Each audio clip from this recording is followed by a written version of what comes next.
மத்தேயு 26ஆம் அதிகாரம். இயேசு இந்த வசனங்களை எல்லாம் சொல்லி முடித்த பின்பு அவர் தம்முடைய சீஷரை நோக்கி, 2 நாளைக்கு பின்பு பஸ்கா பண்டிகை வரும் என்று அறிவீர்கள். அப்பொழுது மனுஷகுமாரன் சிலுவையில் அறையப்படுவதற்கு ஒப்புக் கொடுக்கப்படுவார் என்றார். அப்பொழுது பிரதான ஆசாரியரும் வேதபாரகரும் ஜனத்தின் மூப்பரும் காய்பா என்னப்பட்ட பிரதான ஆசாரியனுடைய அரமனையிலே கூடி வந்து இயேசுவை தந்திரமாய் பிடித்து கொலை செய்யும்படி ஆலோசனை பண்ணினார்கள். ஆகிலும் ஜனங்களுக்குள்ளே கலகம் உண்டாகாதபடிக்கு பண்டிகையிலே அப்படி செய்யலாகாது என்றார்கள். இயேசு பெத்தானியாவில் குஷ்டரோகியாய் இருந்த சீமோன் வீட்டில் இருக்கையில் ஒரு ஸ்திரீ விலையேற பெற்ற பரிமள தைலமுள்ள வெள்ளைக்கல் பரணியை கொண்டு வந்து அவர் போஜன பந்தியில் இருக்கும்போது அந்த தைலத்தை அவர் சிரசின் மேல் ஊற்றினாள். அவருடைய சீஷர்கள் அதை கண்டு விசனம் அடைந்து, இந்த வீண் செலவு என்னத்திற்கு? இந்த தைலத்தை உயர்ந்த விலைக்கு விற்று தரித்திரருக்கு கொடுக்கலாமே என்றார்கள். இயேசு அதை அறிந்து அவர்களை நோக்கி, நீங்கள் இந்த ஸ்திரீயை ஏன் தொந்தரவு படுத்துகிறீர்கள்? என்னிடத்தில் நற்கிரியையே செய்திருக்கிறாள். தரித்திரர் எப்போதும் உங்களிடத்தில் இருக்கிறார்கள், நானோ எப்போதும் உங்களிடத்தில் இரேன். இவள் இந்த தைலத்தை என் சரீரத்தின் மேல் ஊற்றினது என்னை அடக்கம் பண்ணுவதற்கு எத்தனமான செய்கையாய் இருக்கிறது. இந்த சுவிசேஷம் உலகத்தில் எங்கெங்கே பிரசங்கிக்கப்படுமோ அங்கங்கே இவளை நினைப்பதற்காக இவள் செய்ததும் சொல்லப்படும் என்று மெய்யாகவே உங்களுக்கு சொல்லுகிறேன் என்றார். அப்பொழுது 12 ஒருவனாகிய யூதாஸ் காரியோத்து என்பவன் பிரதான ஆசாரியரிடத்திற்கு போய், நான் அவரை உங்களுக்கு காட்டி கொடுக்கிறேன், நீங்கள் எனக்கு என்ன கொடுக்கிறீர்கள் என்றான். அவர்கள் அவனுக்கு 30 வெள்ளிக்காசை கொடுக்க உடன்பட்டார்கள். அது முதல் அவன் அவரை காட்டி கொடுப்பதற்கு சமயம் பார்த்து கொண்டிருந்தான். புளிப்பில்லாத அப்ப பண்டிகையின் முதல் நாளிலே சீஷர்கள் இயேசுவினிடத்தில் வந்து, பஸ்காவை புசிப்பதற்கு நாங்கள் எங்கே உமக்கு ஆயத்தம் பண்ண சித்தமாயிருக்கிறீர் என்று கேட்டார்கள். அதற்கு அவர், நீங்கள் நகரத்திலே இன்னானிடத்திற்கு போய், என் வேலை சமீபமாய் இருக்கிறது, உன் வீட்டிலே என் சீஷரோடே கூட பஸ்காவை ஆசரிப்பேன் என்று போதகர் சொல்லுகிறார் என்று அவனுக்கு சொல்லுங்கள் என்றார். இயேசு கற்பித்தபடி சீஷர்கள் போய் பஸ்காவை ஆயத்தம் பண்ணினார்கள். சாயங்காலமான போது 12 கூட அவர் பந்தியிருந்தார். அவர்கள் போஜனம் பண்ணுகையில் அவர், உங்களில் ஒருவன் என்னை காட்டி கொடுப்பான் என்று மெய்யாகவே உங்களுக்கு சொல்லுகிறேன் என்றார். அப்பொழுது அவர்கள் மிகவும் துக்கமடைந்து அவரை நோக்கி, ஆண்டவரே, நானோ என்று ஒவ்வொருவராய் கேட்கத் தொடங்கினார்கள். அவர் பிரதியுத்தரமாக, என்னோடே கூட தாளத்தில் கையிடுகிறவனே என்னை காட்டி கொடுப்பான். மனுஷகுமாரன் தம்மை குறித்து எழுதியிருக்கிறபடியே போகிறார். ஆகிலும் எந்த மனுஷனால் மனுஷகுமாரன் காட்டி கொடுக்கப்படுகிறாரோ அந்த மனுஷனுக்கு ஐயோ! அந்த மனுஷன் பிறவாதிருந்தானால் அவனுக்கு நலமாயிருக்கும் என்றார். அவரை காட்டி கொடுத்த யூதாசும் அவரை நோக்கி, ரபி, நானோ என்றான். அதற்கு அவர், நீ சொன்னபடிதான் என்றார். அவர்கள் போஜனம் பண்ணுகையில் இயேசு அப்பத்தை எடுத்து ஆசீர்வதித்து அதை பிட்டு சீஷர்களுக்கு கொடுத்து, நீங்கள் வாங்கி புசியுங்கள், இது என்னுடைய சரீரமாய் இருக்கிறது என்றார். பின்பு பாத்திரத்தையும் எடுத்து ஸ்தோத்திரம் பண்ணி அவர்களுக்கு கொடுத்து, நீங்கள் எல்லாரும் இதிலே பானம் பண்ணுங்கள், இது பாவ மன்னிப்புண்டாகும்படி அநேகருக்காக சிந்தப்படுகிற புது உடன்படிக்கைக்குரிய என்னுடைய இரத்தமாயிருக்கிறது. இது முதல் இந்த திராட்சைப்பழ ரசத்தை நவமானதாய் உங்களோடே கூட என் பிதாவின் ராஜ்யத்திலே நான் பானம் பண்ணும் நாள் வரைக்கும் இதை பானம் பண்ணுவதில்லை என்று உங்களுக்கு சொல்லுகிறேன் என்றார். அவர்கள் ஸ்தோத்திர பாட்டை பாடின பின்பு ஒலிவ மலைக்கு புறப்பட்டு போனார்கள். அப்பொழுது இயேசு அவர்களை நோக்கி, மேய்ப்பனை வெட்டுவேன், மந்தையின் ஆடுகள் சிதறடிக்கப்படும் என்று எழுதியிருக்கிறபடி இந்த ராத்திரியிலே நீங்கள் எல்லாரும் என் நிமித்தம் இடறல் அடைவீர்கள். ஆகிலும் நான் உயிர்த்தெழுந்த பின்பு உங்களுக்கு முன்னே கலிலேயாவுக்கு போவேன் என்றார். பேதுரு அவருக்கு பிரதியுத்தரமாக, உமது நிமித்தம் எல்லாரும் இடறல் அடைந்தாலும் நான் ஒரு காலம் இடறல் அடையேன் என்றான். இயேசு அவனை நோக்கி, இந்த ராத்திரியிலே சேவல் கூவுகிறதற்கு முன்னே நீ என்னை 3 தரம் மறுதலிப்பாய் என்று மெய்யாகவே உனக்கு சொல்லுகிறேன் என்றார். அதற்கு பேதுரு, நான் உம்மோடே மரிக்க வேண்டியதாய் இருந்தாலும் உம்மை மறுதலிக்க மாட்டேன் என்றான். சீஷர்கள் எல்லாரும் அப்படியே சொன்னார்கள்.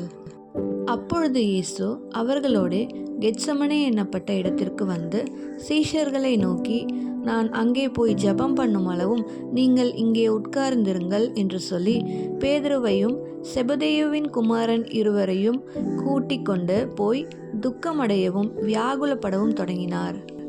அப்பொழுது அவர், என் ஆத்துமா மரணத்துக்கு ஏதுவான துக்கம் கொண்டிருக்கிறது, நீங்கள் இங்கே தங்கி என்னோடே கூட விழித்திருங்கள் என்று சொல்லி சற்று அப்புறம் போய் முகங்குப்புற விழுந்து, என் பிதாவே, இந்த பாத்திரம் என்னை விட்டு நீங்க கூடுமானால் நீங்கும்படி செய்யும்.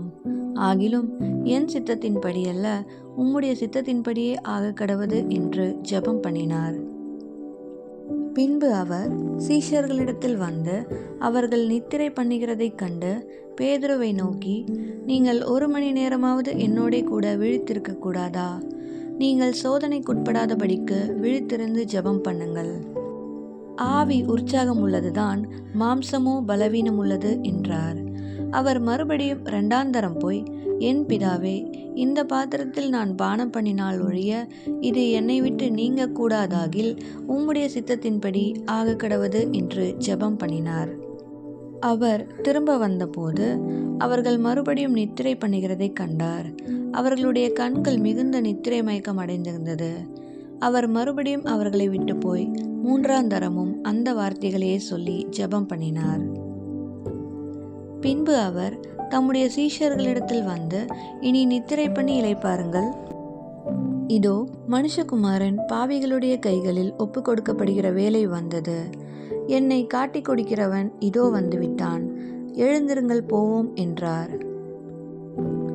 அவர் இப்படி பேசுகையில் 12 ஒருவனாகிய யூதாஸ் வந்தான். அவனோட கூட பிரதான ஆசாரியரும் ஜனத்தின் மூப்பரும் அனுப்பின திரளான ஜனங்கள் பட்டயங்களையும் தடிகளையும் பிடித்து கொண்டு வந்தார்கள். அவரை காட்டிக் கொடுக்கிறவன், நான் எவனை முத்தம் செய்வேனோ அவன்தான், அவனை பிடித்து கொள்ளுங்கள் என்று அவர்களுக்கு அடையாளம் சொல்லியிருந்தான். உடனே அவன் இயேசுவினிடத்தில் வந்து, ரபி வாழ்க என்று சொல்லி அவரை முத்தம் செய்தான். இயேசு அவனை நோக்கி, சிநேகிதனே, என்னத்திற்காக வந்திருக்கிறாய் என்றார். அப்பொழுது அவர்கள் கிட்ட வந்து இயேசுவின் மேல் கை போட்டு அவரை பிடித்தார்கள். அப்பொழுது இயேசுவோடு இருந்தவர்களில் ஒருவன் கை நீட்டி தன் பட்டயத்தை உருவி பிரதான ஆசாரியனுடைய வேலைக்காரனை காதர வெட்டினான். அப்பொழுது இயேசு அவனை நோக்கி, உன் பட்டயத்தை திரும்ப அதன் உரையிலே போடு. பட்டயத்தை எடுக்கிற யாவரும் பட்டயத்தால் மடிந்து போவார்கள். நான் இப்பொழுது என் பிதாவை வேண்டிக் கொண்டால் அவர் 12 லேகியோனுக்கு அதிகமான தூதரை என்னிடத்தில் அனுப்ப மாட்டார் என்று நினைக்கிறாயா?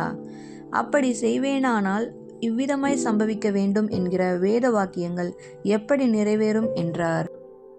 அந்த வேளையிலே இயேசு ஜனங்களை நோக்கி, கல்லனை பிடிக்க புறப்படுகிறது போல நீங்கள் பட்டயங்களையும் தடிகளையும் எடுத்துக்கொண்டு என்னை பிடிக்க வந்தீர்கள். நான் தினந்தோறும் உங்கள் நடுவிலே உட்கார்ந்து தேவாலயத்தில் உபதேசம் பண்ணி கொண்டிருந்தேன். அப்பொழுது நீங்கள் என்னை பிடிக்கவில்லையே. ஆகிலும் தீர்க்கதரிசிகள் எழுதியிருக்கிற வசனங்கள் நிறைவேறும்படி இவைகளெல்லாம் சம்பவிக்கிறது என்றார். அப்பொழுது சீஷர்கள் எல்லாரும் அவரை விட்டு ஓடிப்போனார்கள்.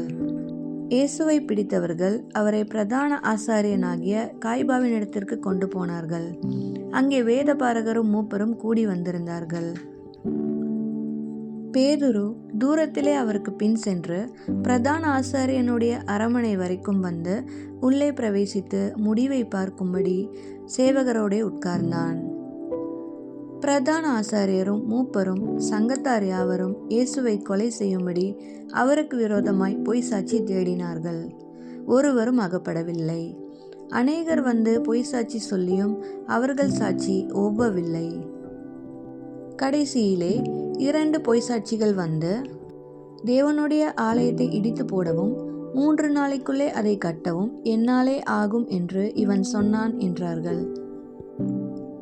அப்பொழுது பிரதான ஆசாரியன் எழுந்திருந்து அவரை நோக்கி, இவர்கள் உனக்கு விரோதமாய் சாட்சி சொல்லுகிறதை குறித்து நீ ஒன்றும் சொல்லுகிறதில்லையா என்றான். இயேசுவோ பேசாமல் இருந்தார். அப்பொழுது பிரதான ஆசாரியன் அவரை நோக்கி, நீ தேவனுடைய குமாரனாகிய கிறிஸ்துதானா? அதை எங்களுக்கு சொல்லும்படி ஜீவனுள்ள தேவன் பேரில் உன்னை ஆணையிட்டு கேட்கிறேன் என்றான். அதற்கு இயேசு, நீர் சொன்னபடிதான். அன்றியும் மனுஷகுமாரன் சர்வ வல்லவருடைய வலது பரிசத்தில் வீற்றிருப்பதையும் வானத்தின் மேகங்கள் மேல் வருவதையும் இது முதல் காண்பீர்கள் என்று உங்களுக்கு சொல்லுகிறேன் என்றார். அப்பொழுது பிரதான ஆசாரியன் தன் வஸ்திரங்களை கிழித்து கொண்டு, இவன் தேவதூஷணம் சொன்னான், இனி சாட்சிகள் நமக்கு வேண்டியதென்ன? இதோ இவன் தூஷணத்தை இப்பொழுது கேட்டீர்களே, உங்களுக்கு என்னமாய் தோன்றுகிறது என்று கேட்டான். அதற்கு அவர்கள், மரணத்துக்கு பாத்திரனாய் இருக்கிறான் என்றார்கள். அப்பொழுது அவருடைய முகத்தில் துப்பி அவரை குட்டினார்கள். சிலர் அவரை கன்னத்தில் அறைந்து, கிறிஸ்துவே, உம்மை அடித்தவன் யார்? அதை ஞான திருஷ்டினால் எங்களுக்கு சொல்லும் என்றார்கள். அத்தருணத்தில் பேதுரு வெளியே வந்து அரமனை முற்றத்தில் உட்கார்ந்திருந்தான். அப்பொழுது வேலைக்காரி ஒருத்தி அவனிடத்தில் வந்து, நீயும் கலிலேயனாகிய இயேசுவோடே கூட இருந்தாய் என்றாள். அதற்கு அவன், நீ சொல்லுகிறது எனக்கு தெரியாது என்று எல்லாருக்கும் முன்பாக மறுதலித்தான்.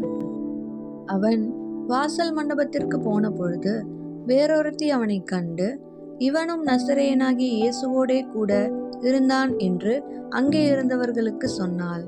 அவனோ, அந்த மனுஷனை நான் அறியேன் என்று ஆணையிட்டு மறுபடியும் மறுதலித்தான். சற்று நேரத்துக்கு பின்பு அங்கே நின்றவர்கள் பேதுருவினிடத்தில் வந்து, மெய்யாகவே நீயும் அவர்களில் ஒருவன், உன் பேச்சு உன்னை வெளிப்படுத்துகிறது என்றார்கள்.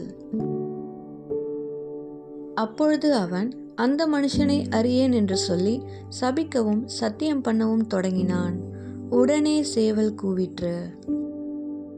அப்பொழுது பேதுரு சேவல் கூவுகிறதற்கு முன்னே, நீ என்னை 3 தரம் மறுதலிப்பாய் என்று இயேசு தன்னிடத்தில் சொன்ன வசனத்தை நினைத்து கொண்டு வெளியே போய் மனங்கசந்து அழுதான்.